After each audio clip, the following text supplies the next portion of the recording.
Ei, olá, muita paz de Deus para a tua vida. E hoje vamos iniciar uma nova série de estudo bíblico. Estudo bíblico, a nossa proposta é que você leia sempre a escritura referente ao estudo bíblico. E depois que você leu, você volta no vídeo e confere nossos pensamentos, nossos comentários, nossas impressões, mas é importante você ter esse primeiro contato com a palavra, saber o texto, lembrando sempre que a nossa proposta é fazer um estudo panorâmico, acessível a qualquer pessoa que ame e acredite na palavra de Deus.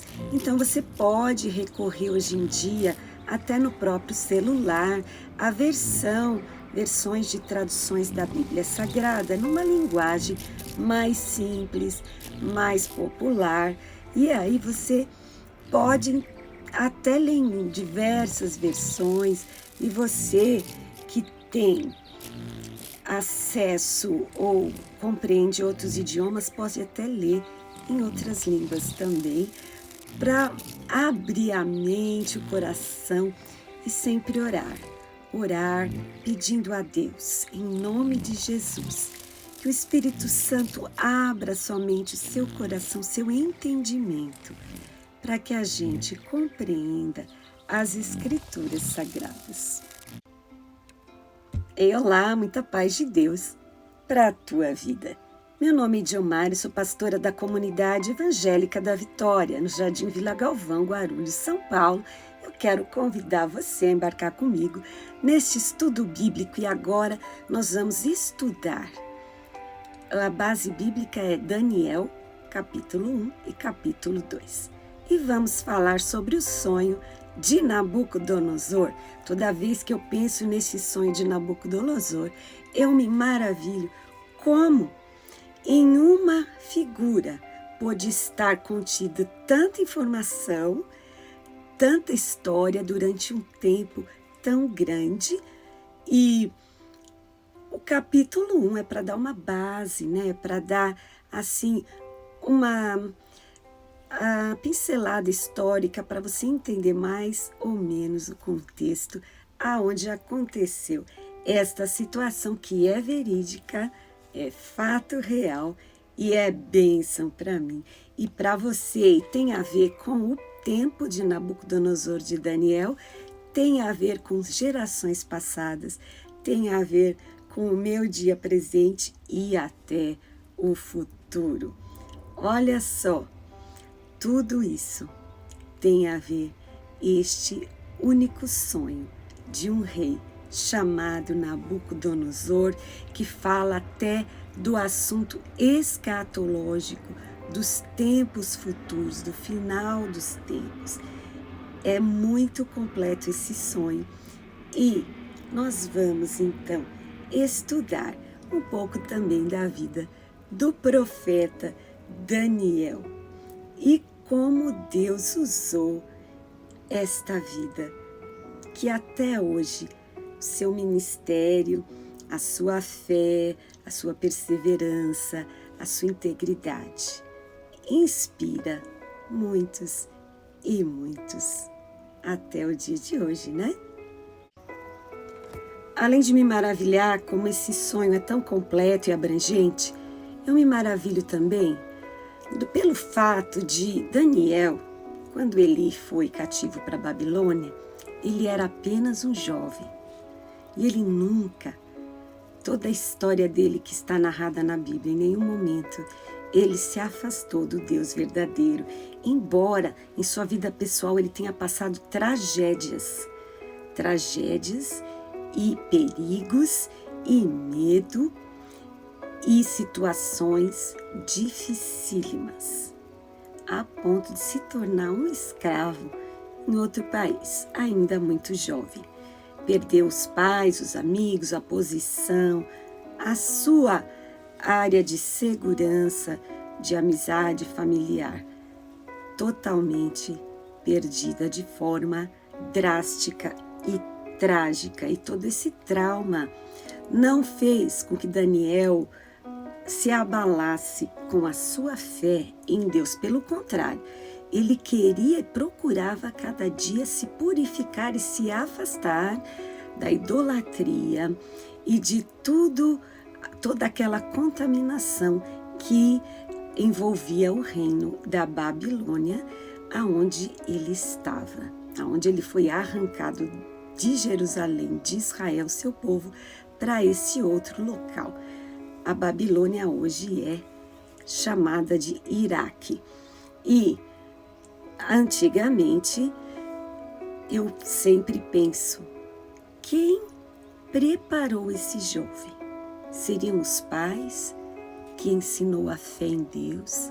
Seria algum parente, algum amigo?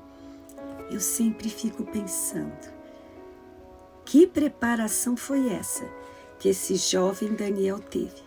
Que apesar de tudo ocorrido em sua vida, ele continuou firme até o fim. A ponto de Deus falar para ele, tu, Daniel, vai até o fim. Então, ainda na sua velhice, né, ou já na sua velhice, Deus ainda falava com ele, tinha uma íntima comunhão com o Senhor Deus, recebia profecias e revelações. Como foi feita essa educação do jovem Daniel? Quem fez? Todas essas coisas, eu fico pensando, de que forma nós podemos educar as crianças e os jovens para que eles tenham uma fé inabalável, como a de Daniel. Nessa introdução ao estudo bíblico da série O Sonho de Nabucodonosor, eu quero iniciar a introdução com a leitura de um versículo da carta do apóstolo Paulo aos Tessalonicenses, capítulo 5, versículo 23, que diz assim, que a gente deve ter em nosso corpo, nossa alma e nosso espírito, a santificação de Deus e aguardar a segunda vinda do Senhor Jesus dentro deste parâmetro, deste prisma de santificação do corpo, da alma e do espírito. Então, aqui Paulo confirma nessa preciosa, também imensa, maravilhosa carta que ele escreveu aos Tessalonicenses, ele confirma o quê? Que nós somos tricotômicos. O que é isso? Nosso corpo, a nossa existência, assim, enquanto ser humano, há 3 partes. Uma delas é o corpo físico, essa carne, o corpo, a alma e o espírito. E essas 3 partes do nosso ser devem ser santificadas por Deus. E o nosso corpo, ele tem um trabalho biológico, tem todo um funcionamento em 2 partes do dia, né? O nosso dia também é dividido em 2 partes, o dia e a noite. Durante o dia, para a gente ficar acordado e trabalhar, né? Na maioria dos casos, e à noite, quem trabalha à noite, mas via de regra, nós à noite é para o sono, para dormir. E o sonho normalmente vem quando o corpo físico está adormecido. Há quem diga, mas tem quem sonhe acordado. Mas estou falando no normal, no geral, né? Na maioria dos casos, nós sonhamos enquanto estamos dormindo. E Nabucodonosor, né? Ele estava na hora do seu sono. E o que a Bíblia diz sobre o sono?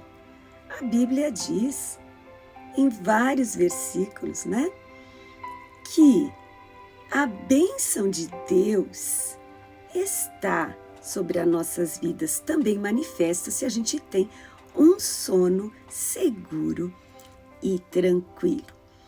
E até há estudos atualmente que falam que o sono profundo, ele ajuda na saúde do corpo até a queimar calorias, aquela gordura em excesso. Muitas pessoas ficam se matando em academia, em regimes intensos e severos. E, às vezes, não consegue chegar ao seu peso ideal, saudável, devido a problemas com o sono, porque durante o sono profundo, o sono de qualidade, um sono tranquilo, é que o corpo manda substâncias, né, para ele mesmo, né, o próprio corpo, e as gorduras são dissolvidas e muitas vezes há esse trabalho de emagrecimento devido à qualidade do sono. A qualidade do sono também é ligada ao estresse, à exaustão. Então, enquanto corpo, né, o apóstolo Paulo falou que a gente deve se santificar o corpo. Se santificar quer dizer ser separado do que é mal aos olhos de Deus. Se separar daquilo que desagrada a Deus.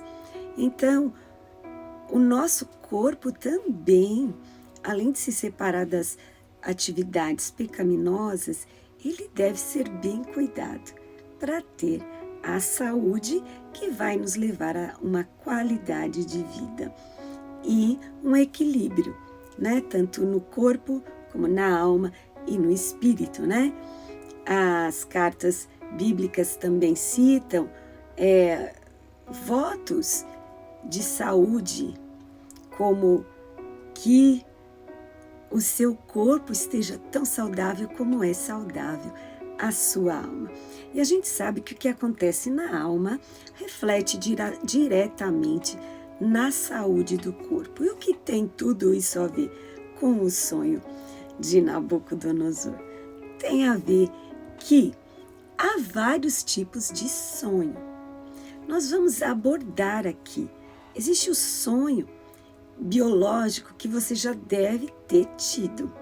Por exemplo, você quer ir ao banheiro, ao toalete, e aí você sonha que você está no mar, ou você sonha que você está querendo entrar no banheiro e não consegue abrir a porta. Aí quando você acorda, você vê que você está com aquela vontade de ir ao banheiro. Quer dizer, o corpo mandando imagem para o cérebro, para o próprio corpo, conversando, o corpo humano conversando entre si através da imagem, que é o sonho. E também, muitas vezes, quando você come muito, além da conta, né, ou uma feijoada pesada, e vai logo em seguida dormir, há muitos relatos de que as pessoas têm pesadelo. Então, tudo isso são sonhos. Há vários tipos de sonhos e nem todos são sonhos da parte de Deus. Há também sonhos malignos da parte do diabo. E há também sonhos que é do próprio homem, do próprio corpo humano, como esse que eu citei aqui. E existe o sonho da preocupação, que está lá no livro de Eclesiastes, né?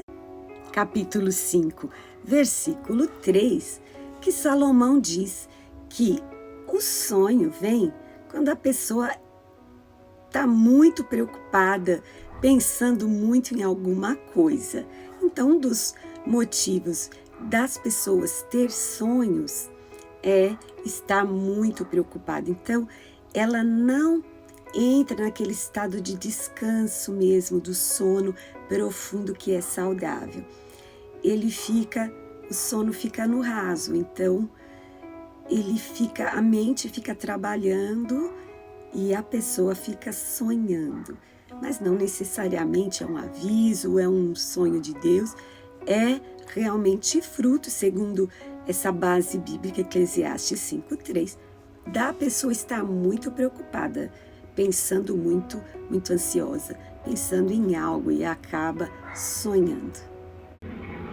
Eu quero incentivar você também, entre outras coisas, a cuidar do seu sono. Se o seu sono não tem sido um sono de qualidade, a sua alimentação conjugada ao sono vai trazer muitos benefícios para o seu espírito, alma e corpo. Você vai se sentir muito melhor.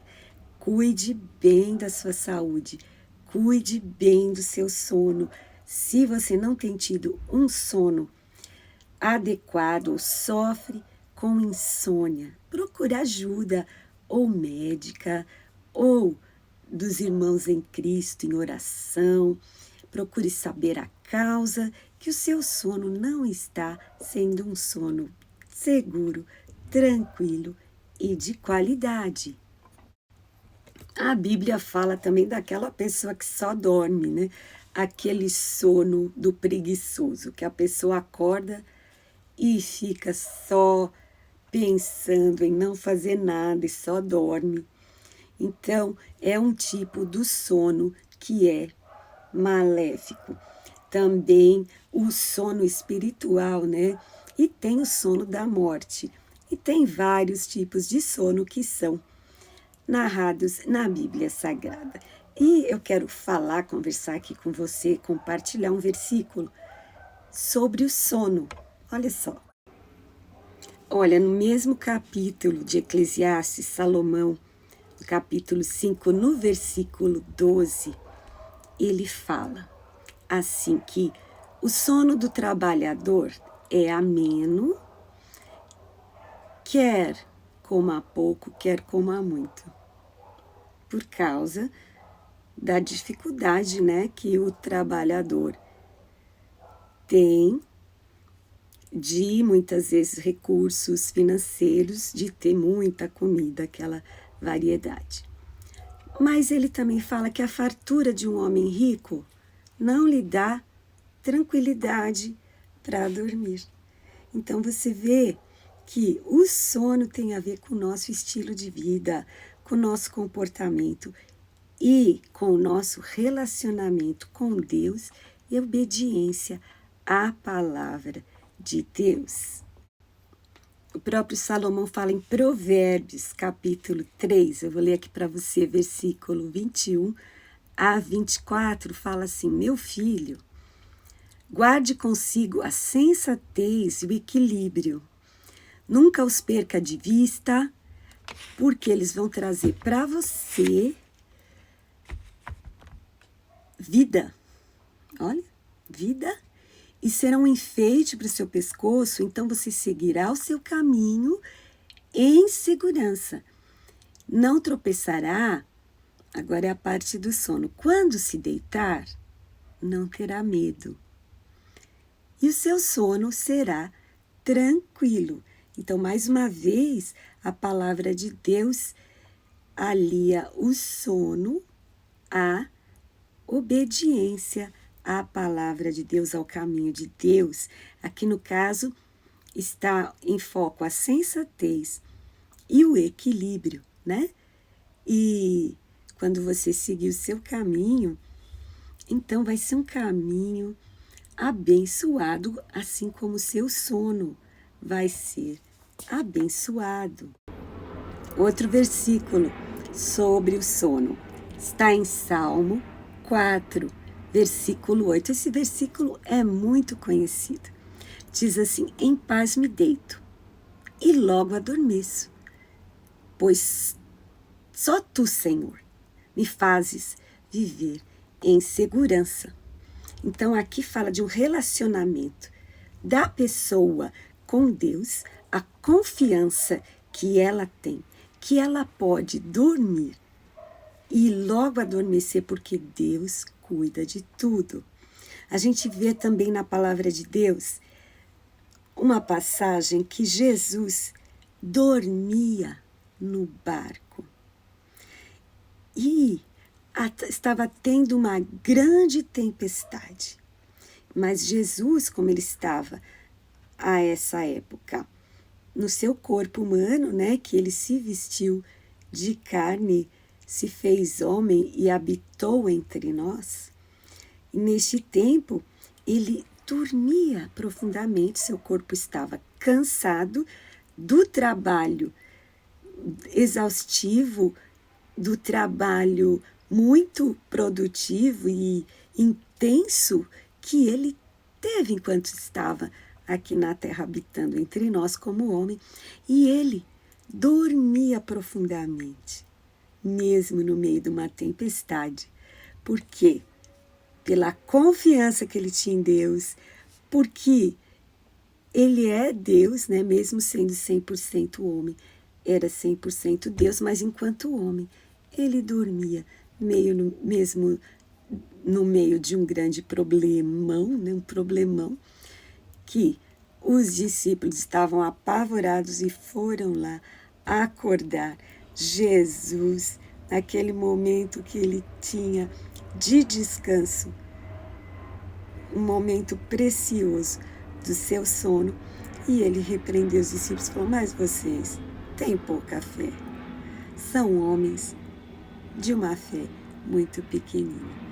E aí Jesus resolveu o problema, né? O vento parou, cessou a tormenta e tudo ficou bem. Eles chegaram sãos e salvos, sem segurança no destino.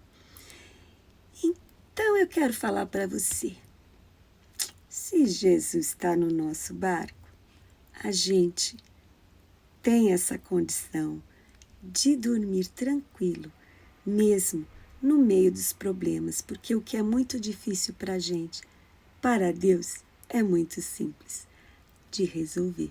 E a gente pode contar com a ajuda do Eterno. E o Salmo 121 diz que o Eterno, Deus, não dorme, nem tosqueneja, nem cochila. Aquele que guarda Israel, que guarda o teu povo, o seu povo, aquele que nos guarda, não dorme. Por isso, a gente pode dormir tranquilo, que ele cuida de nós. Nessa introdução que a gente está falando de sonho, eu quero falar com você de um sonho aviso. O que é um sonho aviso? É quando Deus fala com alguém através de um sonho para dar um aviso, um alerta, uma orientação. E eu quero comentar com você um sonho aviso. Vamos chamar assim, né? Está em Mateus, capítulo 2, versículo 13. Quem sonhou? Foi José. José, pai de Jesus, e estava ali naquela situação em que ele corria perigo, assim como a sua esposa Maria e Jesus, o menino Jesus, porque o rei, você sabe a história, havia mandado matar todas as crianças na tentativa de também matar o Messias verdadeiro, Jesus Cristo, Filho de Deus.